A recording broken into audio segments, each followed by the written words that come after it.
नमस्कार, आप देख रहे हैं आज तक। मैं हूं गौरव सावंत और आज तक पर हम बात करेंगे तालिबान के काबुल प्लान की। अफगानिस्तान में तालिबान एक बार फिर सिर उठा चुका है। तालिबानी आतंकी सब कुछ तबाह करने की तैयारी में है, आगे बढ़ रहे हैं ताकि उनका वर्चस्व अफगानिस्तान में भी कायम हो सके। इस नापाक तालिबानी मंसूबे की वजह से हिंदुस्तान की चिंता भी बढ़ गई है। सरकार ने किसी भी हमले से बचाने के लिए रिटर्न फ्लाइट से भारतीय, चाहे वो वाणिज्य उच्चायोग में काम कर रहे लोग हो या बाकी अधिकारी हो, मज़ारे शरीफ से उन्हें स्वदेश लौटने का आदेश दिया है। वाणिज्य दूतावास के स्टाफ आज वापस आ भी गए हैं। बम बारूद और गोलियों की बारिश कर रहा है तो अफगान सेना भी मुंहतोड़ जवाब दे रही है। तालिबानी आतंकी और अफगानी सेना के जवान आमने सामने हैं। ज्यादातर अफगानिस्तान वॉर जोन बना हुआ है। हालात विभत्स हैं। बेगुनाहों की जिंदगी पर बम बारूद बरसा है। एक बार फिर तालिबान सिर उठा चुका है और बड़ी चुनौती बन गया है। अब तक जो तालिबान ने किया है उस पर पूरी दुनिया चिंतित हो उठी है। अफगानिस्तान से सटे ताजिकिस्तान बॉर्डर की ये तस्वीरें तनाव की गवाही दे रही हैं।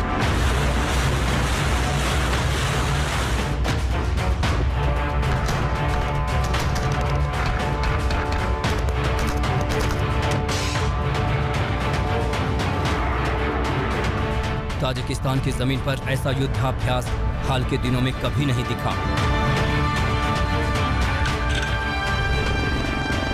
रूस और उज़्बेकिस्तान के साथ मिलकर ताजिकिस्तान की सेनाओं ने तोपों का मुंह मोड़ दिया है। जमीन से आसमान तक सिर्फ और सिर्फ बारूदी बारिश हो रही है।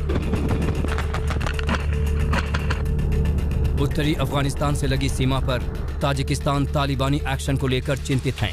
किसी भी मुश्किल हालात से निपटने के लिए ही तीन देशों का ये संयुक्त युद्धाभ्यास चल रहा है। सवाल है कि तालिबान से निपटने की इतनी बड़ी तैयारी क्यों?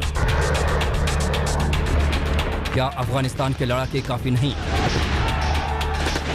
तो इसका जवाब भी जान लीजिए। अफगानिस्तान के करीब 70% हिस्से पर कब्जा कर चुका है तालिबान। अब तक 8 अहम प्रांत की राजधानियों पर कब्जा कर चुका है तालिबान। ताज़ा जानकारी के मुताबिक तालिबान ने अब बादख्शान प्रांत की राजधानी फैजाबाद पर भी कब्जा कर लिया है। एक दिन पहले उत्तरी प्रांत बगलान की राजधानी पुले खुमरी पर कब्जा किया। कई अन्य प्रांत की राजधानियों पर तालिबान की नज़र है। ज्यादातर अहम शहरों में तालिबान और अफगान सेना आमने सामने हैं। ये तालिबान की बारूदी प्लानिंग का हिस्सा है जो कुछ हद तक पूरा हो चुका है। इस दहशत का अंत कब होगा कोई नहीं जानता। अफगानिस्तान में लाशें गिनी जा रही हैं। जब तक अमेरिकी फौज थी तालिबानियों का दंश कुछ कम था, लेकिन अमेरिकी सैनिकों की हो रही वापसी के साथ ही तालिबान अपनी ताकत दिखाने लगा है। अभी अफगानिस्तान में महज 2500 अमेरिकी जवान ही बचे हैं। हालांकि अमेरिकी एयरफोर्स के लड़ाकू विमानों के रडार पर अभी भी तालिबानी ठिकाने हैं। अफगानी और अमेरिका एयरफोर्स के बम वर्षक विमान एयर स्ट्राइक कर रहे हैं, फिर भी तालिबान डटा हुआ है। जिन प्रांतों की राजधानियों पर तालिबान ने कब्जा किया है उनमें मज़ारे शरीफ भी शामिल है। हालांकि अफगान सेवा दावा कर रही है कि तालिबान के कब्जे को उन्होंने विफल कर दिया है, लेकिन भारत अपने अधिकारियों और कर्मचारियों को लेकर कोई जोखिम नहीं लेना चाहता। लिहाजा सरकार ने मज़ार शरीफ में मौजूद भारतीय वाणिज्य दूतावास के तमाम स्टाफ को कल वापस लाने का फैसला किया और आज सभी को एक स्पेशल फ्लाइट से बुला लिया गया।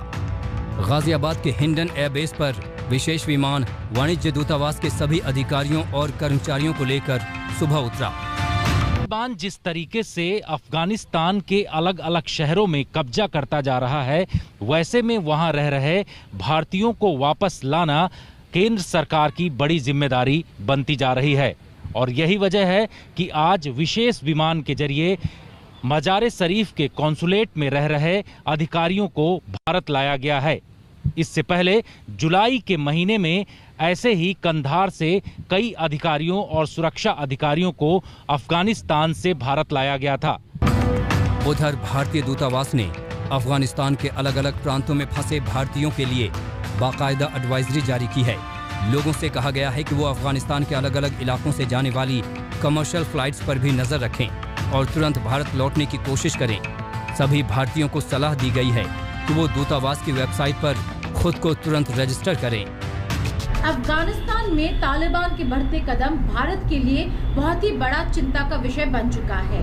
जहां एक तरफ जुलाई में भारत ने कांदाहार कॉन्सुलेट को इवैक्यूएट कर दिया था, वहीं मजार शरीफ में भी जो भारत का कॉन्सुलेट है वहां पे डिप्लोमेट्स और स्टाफ को भारत वापस ले आया गया है। एक सिक्योरिटी एडवाइजरी भी जारी किया है भारत के दूतावास ने काबुल में कि जितने भी भारतीय हैं अफगानिस्तान में वो जल्द से जल्द वापस भारत जाने की तैयारी करें। दूसरी बात, जितने भी कंपनीज हैं जो भारतीयों को एम्प्लॉय करते हैं वो उनके एम्प्लॉयमेंट को विथड्रॉ करें और उनको वापस भारत भेजें। और तीसरी बहुत इम्पोर्टेंट बात कि इंडियन मीडिया जो अफगानिस्तान जाती है उनको सही तरीके से जो इंडियन एम्बेसी ऑफिशियल्स हैं और सही डिपार्टमेंट है सिक्योरिटी डिपार्टमेंट, वहाँ पर अपना पूरा डिटेल्स देना होगा और अफगानिस्तान की सरकार को भी अपने सारे डिटेल्स देने होंगे। ये सारे प्रिकॉशंस लेना ज़रूरी है। खतरा सिर पर मंडरा रहा है। अब तक राजधानी काबुल भी महफूज नहीं, क्योंकि हाल के दिनों में धमाके कर तालिबान ने अपना मंसूबा बता दिया है।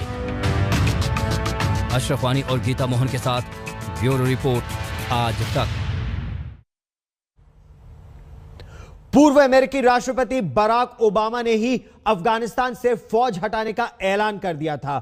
इस समय जो बाइडेन, जो अमेरिका के राष्ट्रपति हैं, उनके आने के बाद यह काम करीब करीब पूरा हो जाएगा 11 सितंबर यानी 9/11 की बरसी को। इसी का फायदा उठाकर पाकिस्तान सरकार और सेना की शह पाते हुए तालिबान अपने तेवर दिखा रहा है। तालिबान इस समय तेजी से अफगानिस्तान में अपने पांव पसार रहा है और कई सूबे, कई बड़े शहर तालिबान के कब्जे में आ भी चुके हैं।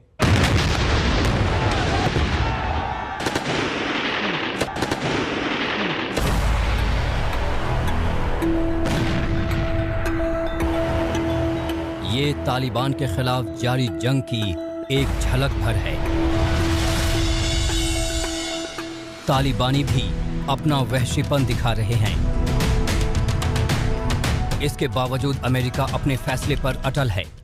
राष्ट्रपति बाइडेन कह रहे हैं कि अब सेना वापसी का फैसला बदलना मुमकिन नहीं। मतलब साफ है, तालिबान का दमन फिलहाल नहीं थमेगा। गंभीर हालात के बीच अफगानिस्तान के राष्ट्रपति अशरफ गनी मजार शरीफ में हैं। वहां अपनी सेना के अधिकारियों से लगातार हालात की जानकारी ले रहे हैं। इस तरह से तालिबानी आतंकियों ने भारी हथियारों का इस्तेमाल किया है, जिस बड़े पैमाने पर बम बारूद इकट्ठा किए हैं और जिस तरह से अफगान सेना के सामने आर या पार का ऐलान कर चुके हैं, उससे स्थिति बेहद भयावह हो चुकी है। मैं तो मानता नहीं हूं कि अब इस स्टेज पर कोई भी बातचीत का फायदा होगा। मेरे ख्याल ये एक ढकोसला है, ये एक धूल झोंकने की कोशिश है सबकी आंखों में, दुनिया को दिखाने के लिए कि तालिबान बातचीत से गुरेज नहीं करते। लेकिन मैं नहीं मानता कि वो बातचीत में संजीदा हैं। मेरा मानना ये है कि वो बड़ी तेजी से जो जमीनी स्तर पर हालात हैं वो युद्ध के जरिए उसको बदल रहे हैं। दुनिया को उन्होंने ट्रक की बत्ती के पीछे लगाया हुआ है बातचीत की सारी पेशकश करके। अगर बातचीत आगे बढ़ती भी है उससे भी क्या तालिबान अपनी जंगबंदी कर देंगे, वहां पर जो उनके लड़ाके हैं उनको पीछे हटा लेंगे और जगहों पे कब्जा करना बंद कर देंगे। अगर तो वो ये सब कुछ करते हैं तो देखा जाएगा, लेकिन मुझे नहीं लगता कि इस स्टेज पर, जबकि उनको ये महसूस हो रहा है कि वो बिल्कुल विजय के बिल्कुल करीब हैं, वो कोई भी ऐसी चीज करेंगे जिससे उनका जो मोमेंटम बना हुआ है वॉर का, जंग का, वो मोमेंटम को नहीं तोड़ेंगे वो। एक वक्त में अमेरिकी फौज अफगानिस्तान में चप्पे चप्पे पर तैनात थी। 30,000 से ज्यादा अमेरिकी जवान तालिबान पर नकेल कसे हुए थे। लेकिन अब हालात बदल चुके हैं। वहां अब सिर्फ 2500 सैनिक बचे हैं। उन अमेरिकी सैनिकों का बेस हुआ करता था बगराम। अब वहां से अफगान सेना मोर्चा संभाल रही है। तालिबान के खिलाफ जंग में अफगानी जवान इस बगराम बेस से भी नजर रख रहे हैं। हाल ही में आज तक संवाददाता अशरफ वानी उस बगराम बेस पहुंचे थे। दुनिया में 2 दशकों तक सबसे सुरक्षित और सबसे हिसास जगह मानी जाने वाली बगराम एयरबेस मेरे पीछे है। कई किलोमीटरों तक ये एयरबेस फैली हुई है।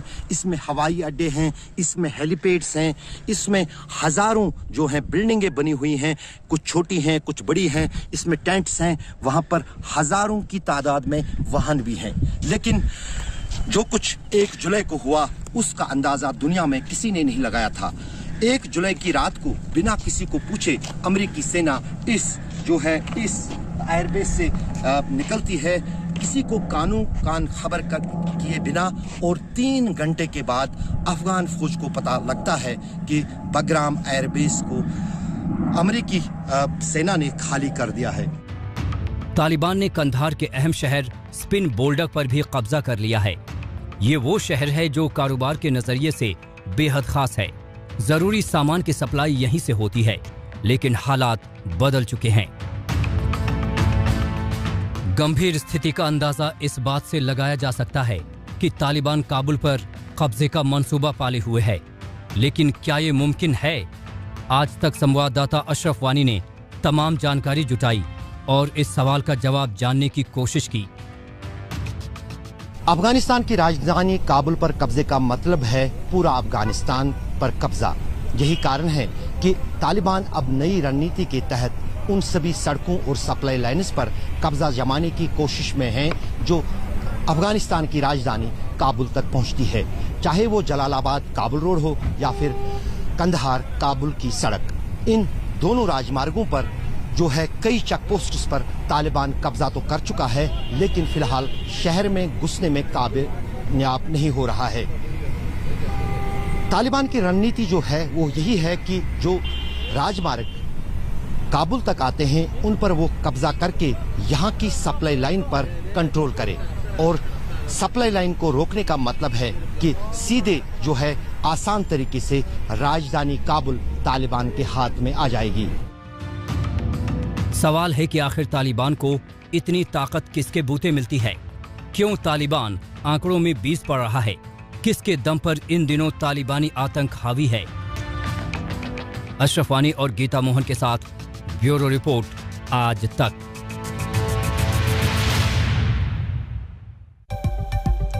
अमेरिका की एक आंतरिक रिपोर्ट के मुताबिक अगले 3 महीनों में यानी 90 दिनों के अंदर डर यह है कि काबुल भी तालिबान के कब्जे में आ जाएगा। लेकिन क्या करेगी दुनिया? इस बड़ी खबर पर रहेगी नजर। लेकिन फिलहाल एक ब्रेक, देखते रहिए आज तक। आज तक संवाददाता अशरफ वानी पिछले महीने ही इस युद्ध क्षेत्र में पहुंचे और तालिबान के आतंक पर वहां के लोगों से जमीनी स्थिति जानी। तालिबान तेजी से अफगानिस्तान की सेना के कब्जे वाले हिस्से में घुसपैठ करता जा रहा है और अब लोगों को डर यह है कि कहीं फिर से तालिबान के पुराने दिन का आतंक एक बार फिर अफगानिस्तान को तबाह न कर दे। सर, दरअसल सबसे बड़ा खतरा जो बन रहा है इस वक्त अफगानिस्तान में वो तालिबान जो आगे कदम बढ़ा रहा है। उनका दावा है उन्होंने 80% जो है अफगानिस्तान वो अपने कब्जे में लिया है। हाँ, ये सच है, किसी भी शहर में वो नहीं पहुंचे हैं। तो जो ये अब एयरबेस आपके हवाले है या बाकी शहर बड़े हैं, कितना बड़ा चैलेंज है तालिबान की जो लड़ाई है और क्या कारण है वो इतने सफल हो रहे हैं, इतने कामयाब हो रहे हैं? चैलेंज तो बहुत बड़ा हमारा चैलेंज है, कुछ भी नहीं कर सकता है, यहाँ पर नहीं आ सकता है। हमारे फौज बहुत जबरदस्त और खतरनाक है। यहाँ पर उसको इतना सबक सिखा रहा है हमारे फौज कि कभी यहाँ पर नहीं आ सकता है। वैसे तो थोड़ा सा आगे आ जाता है फिर वापस भाग जाता है। उसके रास्ते गलत है, उसकी काम गलत है, कुछ भी नहीं कर सकता है। Thank you. तालिबान का काबुल प्लान, हमारे इस खास पेशकश में फिलहाल इतना ही। एक छोटा सा ब्रेक। देश और दुनिया की ताजा खबरों के लिए आप देखते रहिए आज तक। प्रश्न अब यह भी उठता है कि आतंक के तालिबान से कैसे और कब तक बचेगा अफगानिस्तान, क्योंकि अफगानिस्तान में जारी इस खूनी तांडव के बीच तालिबान अपना गुनाह कबूलने को तैयार बिल्कुल नहीं है। वो लगातार वहां की सरकार को युद्ध जैसे हालात के लिए जिम्मेदार बता रहा है।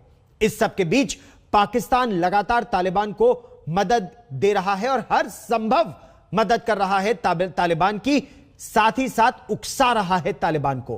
प्रश्न अब यह उठता है कि तालिबान के इस टेरर प्लान से कैसे और कब तक बच सकेगा अफगानिस्तान।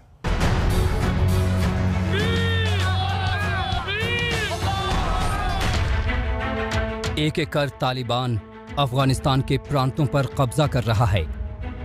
बम गोला बारूद का दौर थमता नहीं दिख रहा। सवाल है कि दोहा में बातचीत के बीच ये युद्ध जैसा हाल क्यों? क्योंकि तालिबान ने प्रांतों पर कब्जा शुरू कर दिया। आज तक संवाददाता गीता मोहन के सवाल पर तालिबान का जवाब भी सुन लीजिए। First, what was the need for the Kabul administration to announce a 6 month of military operation against us? What is the need of their saying of killing hundreds of the Taliban members as they claim every day? So this started by them. They initiated the offensive. Afghanistan में जो कुछ हो रहा है वो किसी से छिपा नहीं है। तालिबान चाहे लाख सफाई दे, लेकिन ऐसे मंजर को कैसे अनसुना किया जा सकता है। आंकड़े बताते हैं कि इस अघोषित युद्ध में 14 अप्रैल से अब तक करीब 4000 अफगान जवानों की मौत हो चुकी है। 1600 जवानों को तालिबान बंधक बना चुका है। करीब 2300 आम नागरिकों की जान जा चुकी है, जबकि करीब 7000 सेना के जवान और 2200 आम लोग जख्मी हो चुके हैं। ताज़ा जानकारी के मुताबिक बीते 24 घंटे में करीब 440 तालिबानी आतंकी भी मार गिराए गए हैं। इन सब के लिए तालिबान सरकार पर ही उंगली उठा रहा है। It's because the head of the Kabul administration announced a 6 month military operation against us on the day of Eid. You may know about that.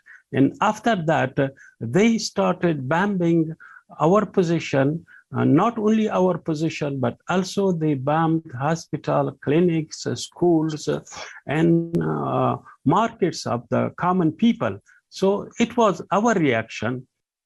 We reacted to his military operation, and then when we reacted, they started evacuating cities, provincial cities and other cities, and we captured up to now 9 provincial cities.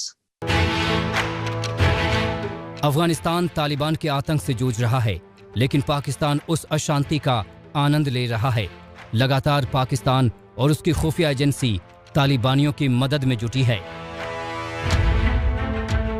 दरअसल भारत ने अफगानिस्तान में infrastructure सुधारने में मदद की, स्वास्थ्य क्षेत्र में मदद की। तालिबान के खिलाफ लड़ाई में दोनों देश साथ आए और समय बीतने के साथ साथ दोनों देश अच्छे दोस्त बने। लेकिन ये दोस्ती पाकिस्तान की आंखों में चुभने लगी। पड़ोसी मुल्क तालिबान की ताकत को सलाम करने लगा, उन्हें हर तरफ की मदद पहुंचाने लगा। पाकिस्तान के तालिबान प्रेम का सच जग जाहिर हो चुका है। खुद राष्ट्रपति अशरफ गनी ने इसका खुलासा किया था, लेकिन इमरान को ये बात नागवार गुजरी। सच सुनकर परेशान हो गया था Pakistan. Over 10,000 jihadi fighters from Pakistan and other places in the last month, as well as support from their affiliates in the transnational terrorist organization. To blame Pakistan for what is going on in Afghanistan, I feel is extremely unfair. I came to Kabul. Why would I come to Kabul if I was not interested in peace? The whole idea was that you should have looked upon Pakistan as a partner in peace. And I feel really disappointed that we have been blamed. जुलाई में खुलासा हुआ था कि पाकिस्तानी खुफिया agency ISI Taliban की मदद में जुटी है। आईएसआई ने पाकिस्तानी आतंकियों को मदद के निर्देश दिए। दावा था कि पाक खुफिया एजेंसी ने ही तालिबान और पाकिस्तानी आतंकियों को भारतीय ठिकानों पर हमले के निर्देश दिए। आतंकवादियों को ट्रेनिंग और तालिबानी लड़ाकों को हथियार मुहैया कराने के भी आरोप हैं। और तो और अफगानिस्तान से सटे इलाकों में पाकिस्तानी सेना के अस्पतालों में तालिबान के घायल कमांडरों का इलाज करने के भी खुलासे हुए। अब नया खुलासा यह है कि पाकिस्तान की खुफिया एजेंसी ने अपने मुल्क के मदरसों से 20,000 लड़ाके अफगानिस्तान भेजे हैं। यानी तालिबान के साथ साथ कई पाकिस्तानी आतंकी संगठन भी अफगानिस्तान में सिर उठा रहे हैं। पाकिस्तान पिछले 20 साल से लगातार तालिबान को हर प्रकार की शह देता रहा, उनको सेफ सेंचुरी देता रहा, उनके लीडर्स को हर प्रकार की सहूलतें देता रहा, यहाँ तक कि उनको हॉस्पिटलाइजेशन है, उनके लड़ाके भी है, उनको बीमार हो रहे हैं, उनको लॉजिस्टिक सपोर्ट दे रहा है, उनको असला दे रहा है, वेपन्स दे रहा है, हथियार दे रहा है, पैसा दे रहा है। तो यानी दूसरे लफ्ज़ों में जो भी सामान चाहिए काबुल के ऊपर अपने आप को स्थापित करने के लिए वो तमाम मदद दे रहा है। इसके अलावा उसने 10,000 लड़ाके भी भेजे इन टर्म्स ऑफ टेररिस्ट, और कहा जा रहा है कि 20,000 पाकिस्तानी फ़ौज के सैनिक भी जो हैं वो भी अभी तालिबान के साथ एकजुट होकर अफगान सिटीज़ को कैप्चर करने की कोशिश कर रहे हैं। पाकिस्तान नहीं चाहता कि अफगानिस्तान में अमन शांति कायम हो। उसकी इस नीयत के खिलाफ आवाज़ भी उठने लगी है। अफगानिस्तान में कहा जा रहा है कि अमेरिकी सपोर्ट हटने के बाद पाकिस्तान ने तालिबान को शह देकर अपना हित साधने में जुटा है। ब्यूरो रिपोर्ट, आज तक। हम लगातार बात कर रहे हैं तालिबान के पीछे पाकिस्तान के हाथ की। जिस तालिबान को पाकिस्तान से लगातार शह मिल रही है, उन आतंकवादियों की हैवानियत की एक लंबी फेहरिस्त है। अफगानिस्तान को अशांत करने में तालिबान ने कोई कसर नहीं छोड़ी है। इसके लिए उसने बेगुनाहों का कत्ल भी किया है, और इसीलिए न केवल अफगानिस्तान में बल्कि दुनिया भर से अब धीरे धीरे यह मांग उठ रही है कि पाकिस्तान तालिबान और आईएसआई के जनरल्स के खिलाफ क्या प्रतिबंध या सैंक्शंस लगाने की आवश्यकता है।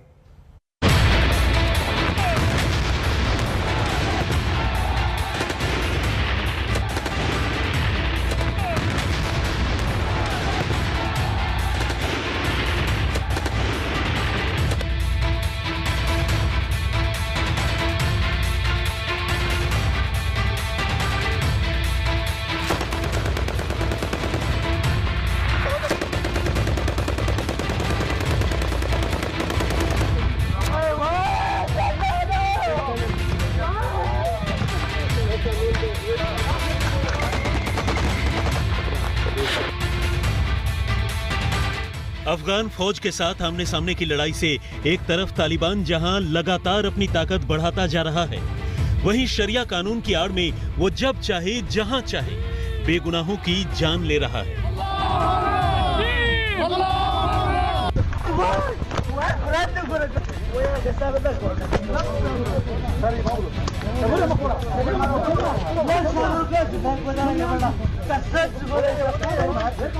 आपने कुछ रोज पहले तालिबानी आतंकियों का ये वीडियो जरूर देखा होगा,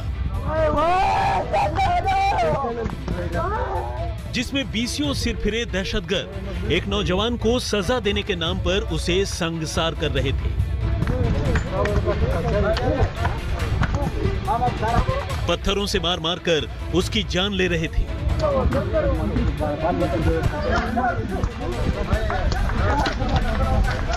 और अब एक दूसरे मामले में तालिबान ने 21 साल की एक लड़की की सिर्फ इसलिए गोली मारकर हत्या कर दी क्योंकि वो जीन्स पहनकर घर से निकली थी और उसके साथ कोई मर्द भी नहीं था।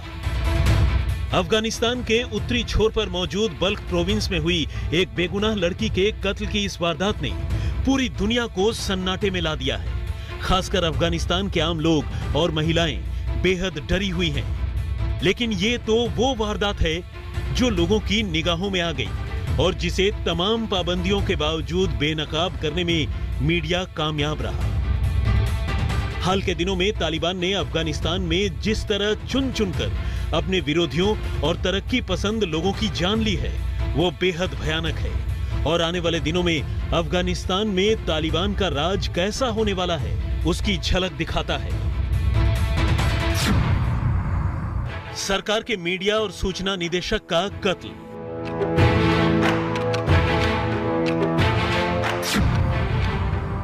जाने माने शायर और इतिहासकार अब्दुल लतीफी का कत्ल।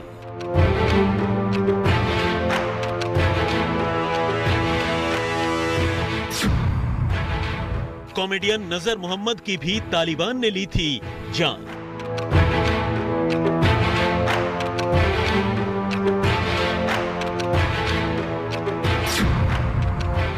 भारतीय पत्रकार दानिश सिद्दीकी का भी किया था कत्ल।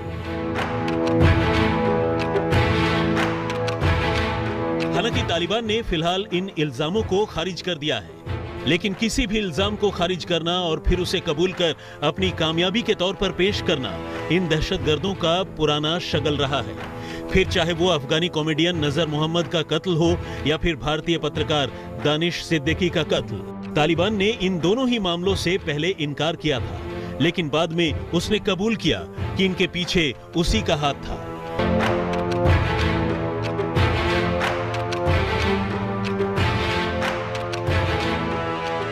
अब आइए कुछ नामचीन लोगों को निशाना बनाए जाने की तालिबानी नीति की बात करते हैं। तालिबान ने हाल ही में मीडिया और सूचना निदेशक दावा खान मेनपाल की गोली मारकर जान ले ली।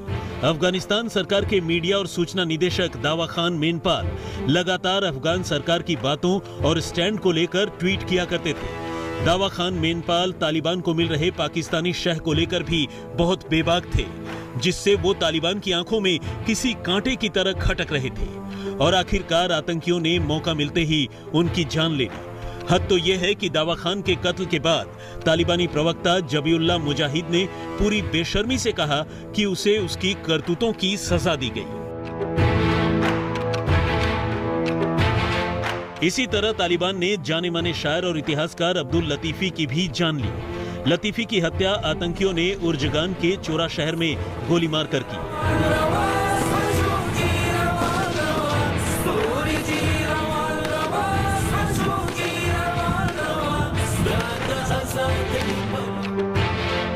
इससे पहले तालिबान ने 22 जुलाई को मशहूर अफगानी कॉमेडियन नजर मोहम्मद को अगवा कर उनकी हत्या कर दी थी। उनकी लाश एक पेड़ से लटकी हुई मिली थी।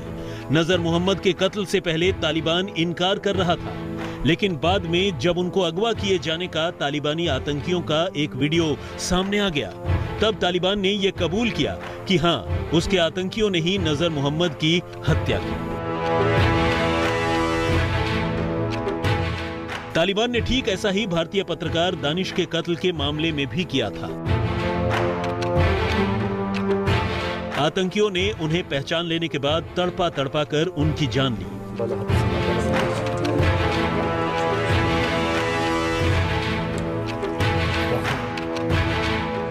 इन तमाम वारदात को देखकर यह कहा जा सकता है कि तालिबान चाहे अमन चैन वाले हुकूमत की लाख बात करे, इतना तो साफ है कि ये आतंकी कभी नहीं सुधर सकते।